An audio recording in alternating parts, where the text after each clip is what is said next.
100 વર્ષથી વધુ જૂની વિસરાયેલી વાનગી ખંભાતિયું શાક 15થી 20 દિવસ સુધી ઉપયોગમાં લઈ શકાય છે અને સ્વાદ પણ એવો ને એવો જ રહે છે. તો આજની રેસીપી ચાલુ કરીએ.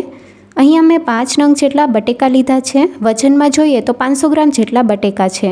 બટેકાને પાણીથી ધોઈને કોરા કરી લીધા છે. આ શાકમાં જરા પણ પાણીનો ઉપયોગ નથી કરવાનો, એટલે બટેકા એકદમ કોરા કરી લેવા. પછી બટેકાના પીસ કરી લેશું. તો બટેકા નાના હોય તો 4 પીસ કરવા, અને જો બટેકા મોટા હોય તો થોડા પીસ એ રીતે કરવા. તો અહીંયા મીડિયમ સાઇઝના બટેકા છે એટલે બટેકાના પીસ કરી લીધા છે, અને બટેકાના પીસ થોડા મોટા રાખવાના છે. આ શાકમાં બટેકાના છાલ સહિત પીસ કરવાના છે. તો બધા બટેકાના બરાબર ટુકડા કરી લઈશું. બટેકાના પીસ તૈયાર છે અને આ સાઇઝના પીસ તૈયાર થઈ ગયા છે. હવે બટેકાને આપણે તળવાના છે. આ શાક પહેલાંના જમાનામાં માટીના વાસણમાં તૈયાર થતું. અત્યારે આપણે નોનસ્ટિક પેનમાં તૈયાર કરીએ છીએ. પેનમાં 3 મોટા ચમચા જેટલું તેલ ઉમેરીએ. આ શાકમાં પાણીનો ઉપયોગ નથી કરવાનો, એટલે તેલનું પ્રમાણ થોડું ચડિયાતું લેવાનું છે. તો 3 મોટા ચમચા જેટલું તેલ ઉમેરી દીધું છે. તેલ ગરમ થવા દઈએ. હવે બટેકાના પીસ ઉમેરીને બટેકાના પીસને મીડિયમ ટુ લો ગેસની ફ્લેમ ઉપર સાતળી લઈએ. અહીંયા આપણે ગેસની ફ્લેમ હાઈ નથી કરવાની. મીડિયમ ટુ લો ગેસની ફ્લેમ ઉપર બટેકા 80થી 90% જેટલા કૂક થાય ત્યાં સુધી થવા દઈએ. મીડિયમ ગેસની ફ્લેમ ઉપર બટેકાને કૂક થતાં 10 મિનિટ જેવું થઈ ગયું છે અને છાલ પણ અલગ થવા લાગી છે. બટેકાને અત્યારે ઓવરકૂક નથી કરવાના. બટેકાને આપણે પછી કૂક કરવાના છે, તો એ હું તમને આગળ જણાવીશ. અત્યારે આપણે ચમચીથી આ રીતે 2 ભાગ કરીએ તો 2 ભાગ તો થઈ જાય છે, પણ 80થી 90% જેટલા કૂક થયા છે, ઓવરકૂક નથી થયા. તળેલા બટેકાને એક વાસણમાં કાઢી લઈએ. શાકનો વઘાર કરવા માટે પેનમાં 3 મોટી ચમચી જેટલું તેલ ઉમેરીએ. વઘારમાં અડધી ચમચી અજમો ઉમેરીએ. તો આ શાક ઠંડુ ખાવ તો પણ પચવામાં હળવું બને, એ માટે વઘારમાં અજમો ઉમેરવાનો છે. સાથે 1/4 ચમચી હિંગ ઉમેરીએ અને મીઠા લીમડાના પાન ઉમેરીને બધી વસ્તુને ધીમા ગેસ ઉપર સાતળી લઈએ. વઘાર બરાબર સતળાઈ ગયો છે. હવે તળેલા બટેકા ઉમેરીએ.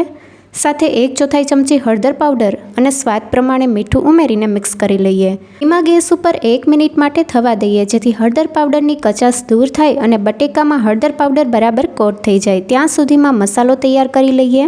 4 મોટી ચમચી ધાણા જીરું પાવડર ઉમેરીએ. આ શાકમાં મેઇન ઇન્ગ્રીડિયન્ટ ધાણા જીરું પાવડર છે. સાથે 3 મોટી ચમચી કોપરાનું છીણ ઉમેરીએ. 2 ચમચી કાશ્મીરી લાલ મરચું પાવડર, અથવા તો તીખાશનું પ્રમાણ પ્લસ માઇનસ કરી શકો છો. 1/4 ચમચી હળદર પાવડર, 1 ચમચી ગરમ મસાલા પાવડર, એકદમ ચટપટો ટેસ્ટ આપવા માટે 1 મોટી ચમચી આમચૂર પાવડર. બધા ટેસ્ટને બેલેન્સ કરવા માટે 2 ચમચી ખાંડ ઉમેરીએ. સાથે 2 ચમચી સફેદ તલ ઉમેરીએ અને બધા મસાલાને બરાબર મિક્સ કરી લઈએ. બધા મસાલા મિક્સ થઈ ગયા છે. હવે આ મસાલો આપણે બધો શાકમાં ઉમેરી દઈશું. તો બટેકાના પીસમાં આપણે આ રીતે મસાલો ઉમેરી દઈએ અને હળવા હાથે બટેકાને મસાલા સાથે બરાબર મિક્સ કરી લઈએ, જેથી બટેકા પણ આખા રહે અને મસાલો પણ તેલમાં બરાબર સતળાઈ જાય, જેથી મસાલાની ફ્લેવર પણ બટેકામાં એકદમ સરસ આવે. બરાબર મિક્સ થઈ જાય એ પછી ધીમા ગેસ ઉપર 2 મિનિટ માટે થવા દઈએ. લગભગ 2 મિનિટ જેવું થઈ ગયું છે અને મસાલો બટેકાના પીસ સાથે બરાબર કોટ થઈ ગયો છે. સાઈડમાંથી તેલ પણ છૂટું પડવા લાગ્યું છે અને સુગંધ પણ સરસ આવવા લાગી છે. ખંભાતિયા બટેકાનું શાક તૈયાર છે. ગેસની ફ્લેમ બંધ કરી દઈશું. ઉપરથી કોથમીરના પાન ઉમેરીએ. ગરમા ગરમ તો આ શાકનો ટેસ્ટ એકદમ સરસ લાગે છે, પણ આ શાકને તમે એરટાઇટ કન્ટેનરમાં ભરીને 15થી 20 દિવસ સુધી ઉપયોગમાં લઈ શકો છો.